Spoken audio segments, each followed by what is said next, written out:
Many thanks to Nav for making this video possible. Hello and welcome back to another one of my tips videos. If you've forgotten or don't know how this goes, you get 30 tips, I get 1 like, and we're all happy. And if you don't, I'll clickbait the title with "You won't believe tip number 7. Oh, and if any of the tips are wrong, all you need to do is be quiet about it because I'm always right. Just like my girlfriend actually. Speaking of which, let's get some juicy tips.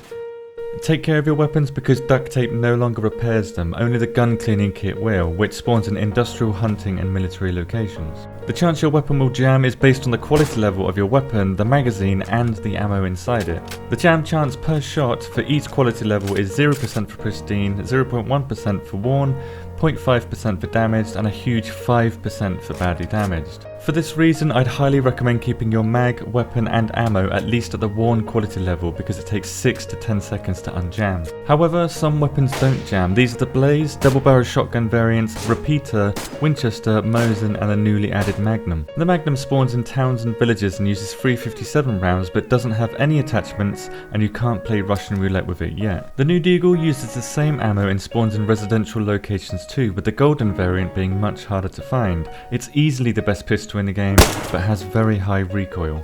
The Deagle's attachments include the 9-round mag, the improvised suppressor, pistol suppressor, mini sights and newly added pistol optic. The pistol optics are only found in hunting locations, only attached to the Deagle variants, don't require a battery, 0 from 50 to 150 meters and has a unique zoom of 1.8 times. Aiming down sights is 170% normal zoom, whereas eye zoom 230% and ADS while holding breath 240%.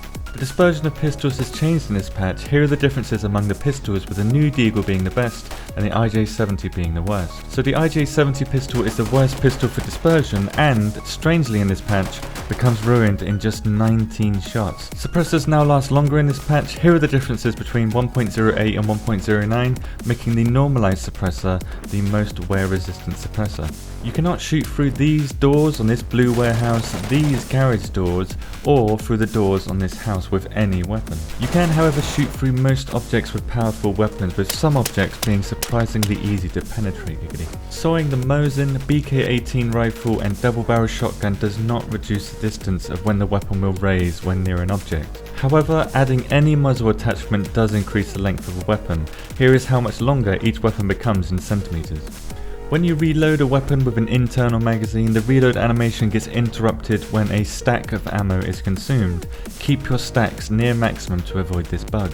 Items on the ground and spawned items now have a lifetime between 24 and 48 hours in this patch instead of 2 to 3 hours. This makes fresh spawn survival much harder in 1.09, it's either head inland or most likely die of hunger on the coast.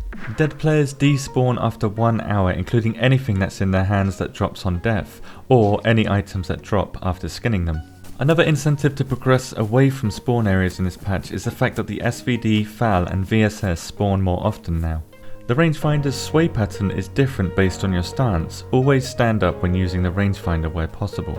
A flagpole has been added to base building and refreshes the persistence of objects within 60 meters of it when you raise it. To craft it, you need 3 wooden sticks, 10 logs, 32 stones, 60 nails, 2 rope and metal wire, along with a hammer variant, digging tool variant and a sledgehammer. Destroying a generator turns off anything that it powers, but shooting an individual light requires less than half the rounds to destroy. Most light sources stop rendering at 165 meters and start to render again at 150 meters. However, the fireplace's light will be seen up to a player's rendering distance, meaning graphical settings affect it. Locked doors no longer tell you that they're locked, and the lockpick takes damage when used now, locking or unlocking 26 locks before ruin. Shooting an infected in the arms does the same damage as shooting them in the chest or the back. Bonus tap! You can store up to 20,000 energy in your character, that's 162 cans of beans, but eating this many beans may reduce your stealth ability. At the end of these videos I usually give you my quick review of the new patch and how it compares to the previous patch, but the previous patch I played properly was 0.63, which was the arcadey patch that, to be honest, destroyed the game for me. Little did I know that 0.63 was to be the foundation for the game DayZ is today. Yes, it still has a long way to go, but it has improved an incredible amount. There's detail now, there's consequences for the choices you make. It feels, most of the time, solid, fluid and intense all at the same time. I like it and I would recommend trying it again if you haven't for a while. But I want to know what you guys think, as you most likely have more knowledge of the development over the last few years than I do. So give me your view on the game in its current state over the last few years. How has it developed? How do you feel about the game? Do you love it, hate it? Have you lost interest for some reason? Are you no longer playing because the banana no longer fits in the chest holster? I want to know, and I'm sure others do too. Thank you for the support recently. You've all been amazing at welcoming me back to content creation. Thank you for watching, enjoy the patch, and have a good day.